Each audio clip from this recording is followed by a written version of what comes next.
Yeah. Happy? Yeah. Me too.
Holy smokes, Dad, I shot cricket.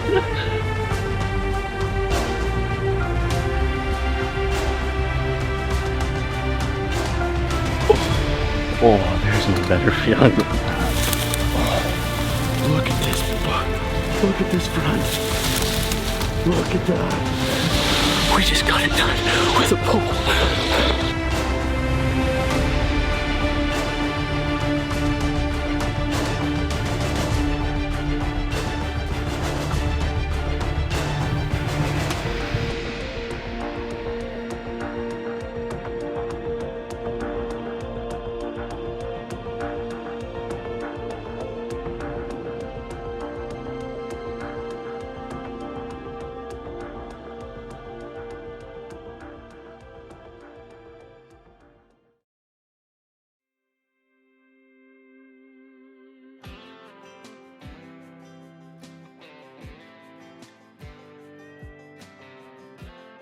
That certainly do be that beautiful. But it's not more beautiful than you.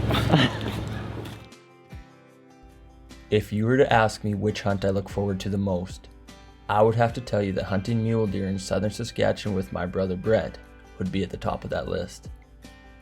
It's a completely different style of hunting that just gets into your blood. From the crisp, cool mornings as the sun crests over the coulees, to the southern wind blowing against your skin, or the sunsets that will literally take your breath away.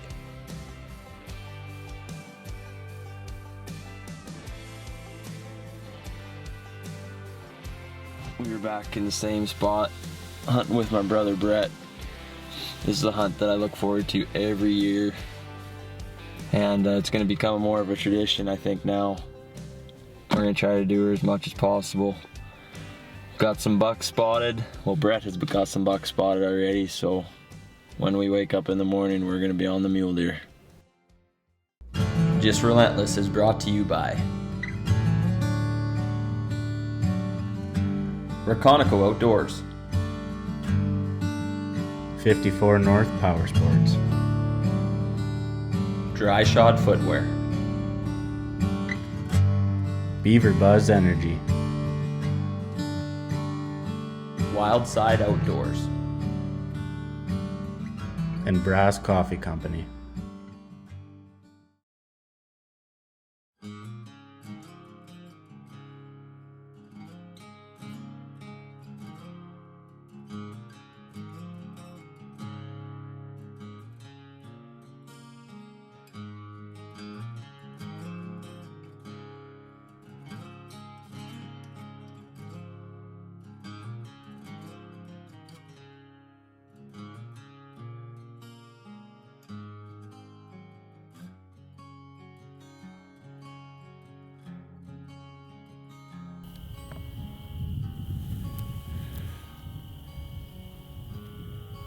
I think that's that typical.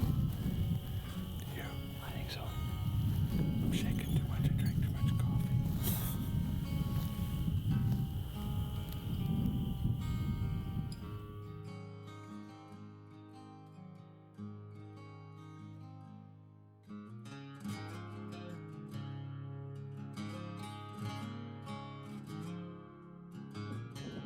So we're gonna go snake up to this typical see. We can't find an on-typical this morning. An on-typical's a little nicer deer, but Shane's got school tomorrow. So we've got a bit of a time crunch.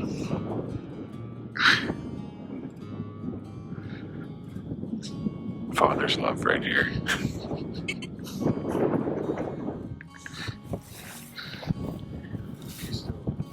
He's still a nice deer. He's like bigger than any of them.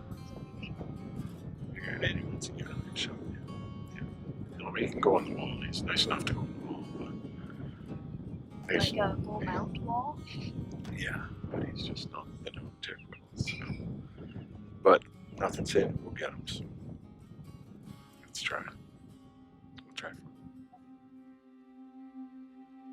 Now I don't know what everybody else thinks, but when you bring a young hunter along, man, it just changes the whole game, right? You know, to see that youthful zest and the anticipation in their eyes just is worth $1 million to me. I know, more than once before we started stalking this deer, I probably took more time than I needed to, just because I enjoy watching Shane just about go out of her mind with impatience. But more than once I'd have to say to her, "Okay, Shane, like, slow down. I'm not ready yet. I'm gonna put my socks on, and I gotta get this. I gotta get that." So, but yeah, I think that's one of the best parts about maybe the transfer of knowledge and hunting with younger kids, is that extra element of anticipation and energy sometimes gets lost as you get older, but bring those little farts around hunting with you, I guarantee you'll get it back. We have to cross this.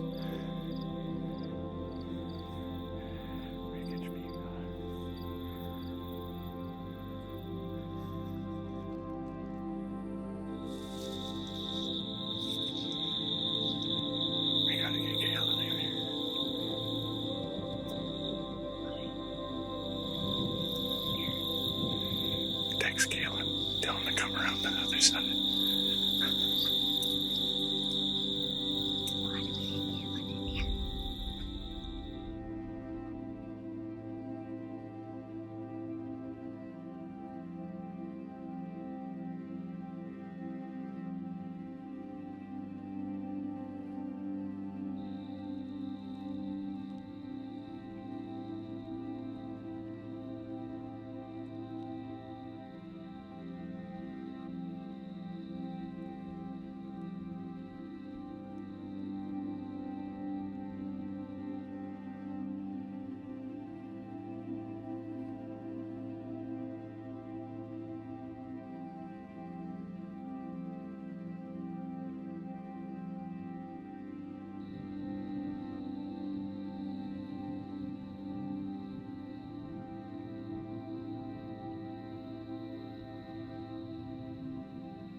Brett, he's right there.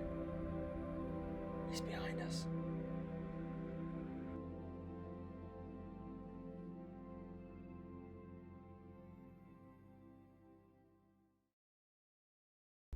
Just Relentless is brought to you by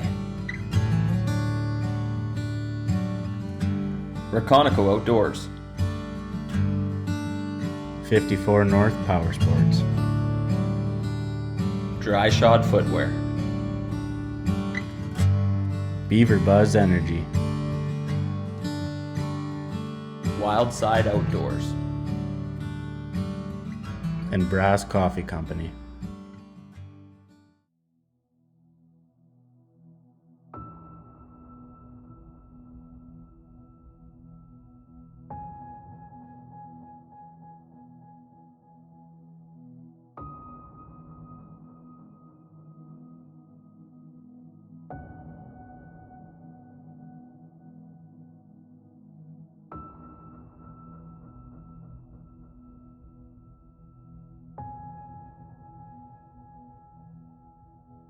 as a hunter, there's certain things that you have to do right before you get a chance to be 20 yards away from a mule deer and have a nice shot. And as a father, there's certain things you have to teach your kids before they grow up that help them become productive adults, which is the obvious end goal, right? So I guess a parallel is this.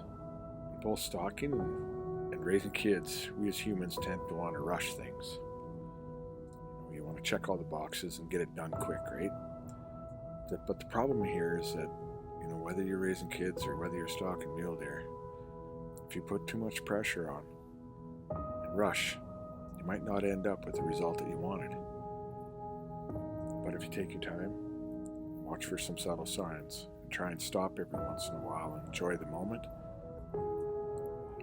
I guarantee you your chances of success will be higher.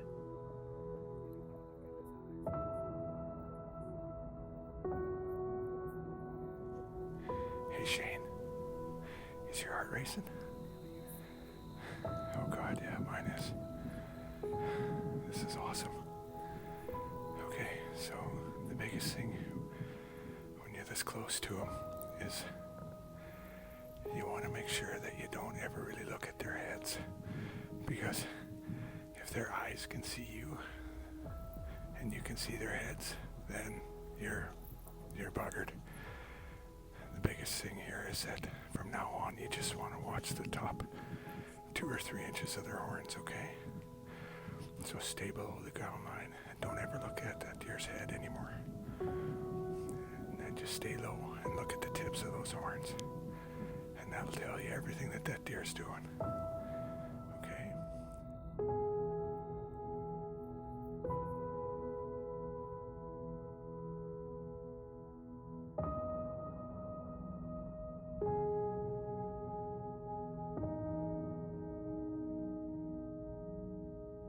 I felt lucky just to be a part of this hunt. The way that Brett and Shane interact with each other, the way that she sticks to him like glue, the way that Brett talks to her and is teaching her the entire time, it just blew my mind. Brett was so focused on just living in the moment and spending time with his daughter that he could care less if he got this deer or not. He was so focused on teaching her the proper way of getting in and getting close, but also enjoying the moment.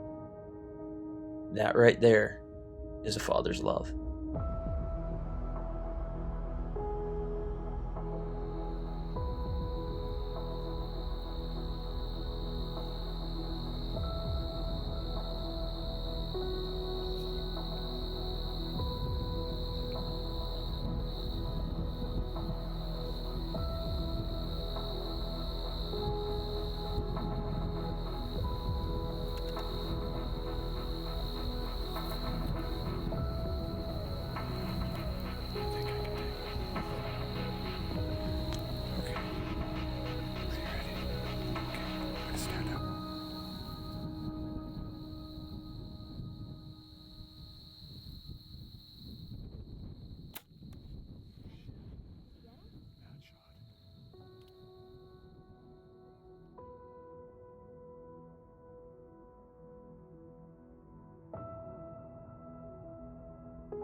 Man, I don't know what to say about that shot. I had it right behind his shoulder, and yeah, it was a little bit windy, but still, I just cannot in good conscience tell you that that's exactly where I meant to shoot that deer. That was nothing less than a pretty sucky shot. I'd had one other deer that had him broadside, and he turned to look at me, and I've got a bad habit when they turn and look at me. Obviously I must pull my shot to the left and look at their heads or something, because both times I shot him in front of the shoulder, shot him through the throat. Both times I was lucky, but that's honestly what that shot is a lucky shot. He's down. He's down.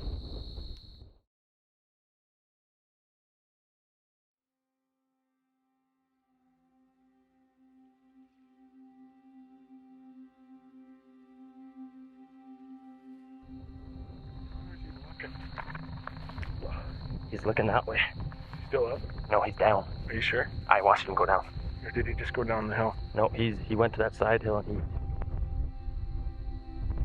Shot, I was on him. And then he turned and looked at me, and I kind of turned and looked at his head. he's gushing. Is he? Oh, did you not see it? No. That's good. That's a pretty nice opening day buck. I still question. I still question not going after the non-typical, but you got to go to school tomorrow. And every year, seems like we're just getting a little bit bigger deer with you. So let's. So Next year you got Here the. comes Caleb. We're pretty happy here, hey? So I'm really happy. good. So next year, We're gonna get a bigger one. yeah, we're gonna get an even bigger one. And if we don't get him opening day, we're gonna wait.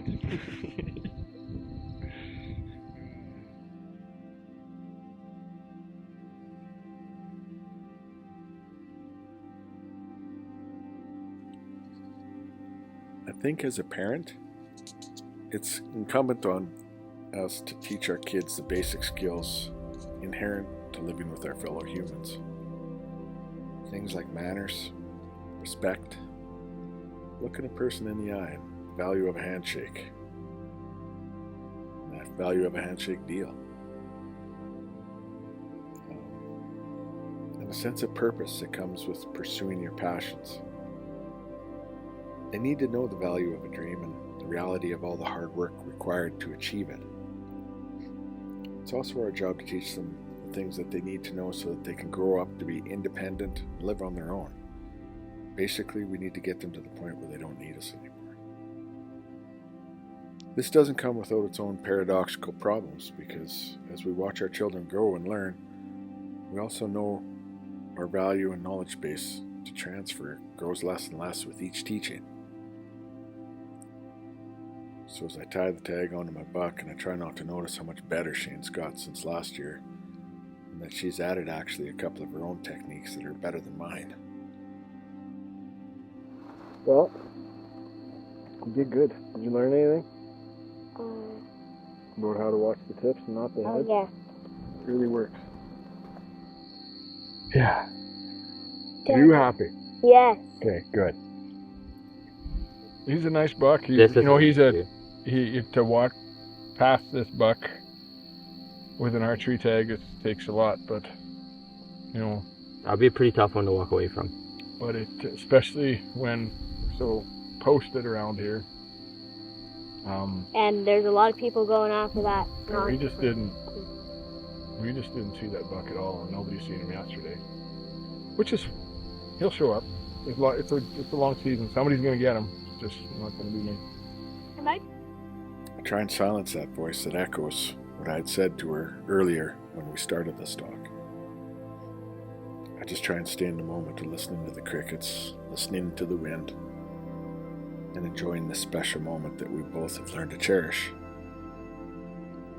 I try and just sit there and milk as much out of that as I can. But there's always that voice, barely audible in the back of my head, saying, "Whoa, Shane, slow down. I'm not ready yet."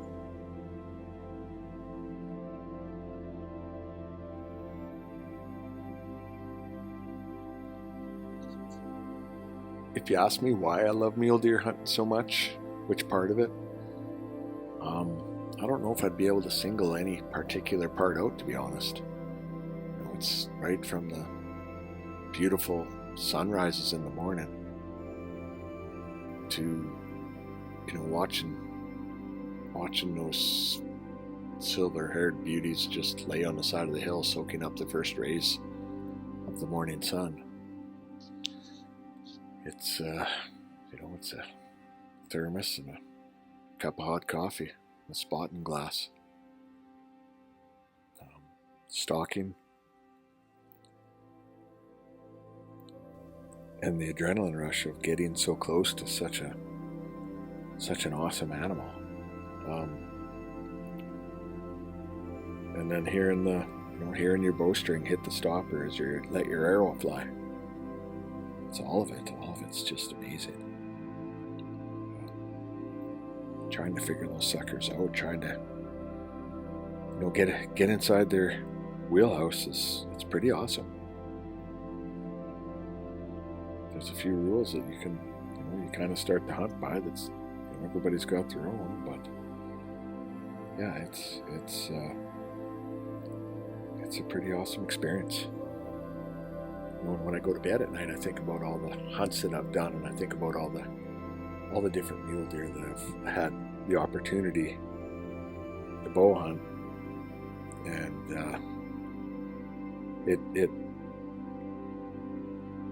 I try to remember every single one of them. I try to remember all the little nuances of each hunt, and where I was, and what the deer was doing, and because I don't want to ever forget it.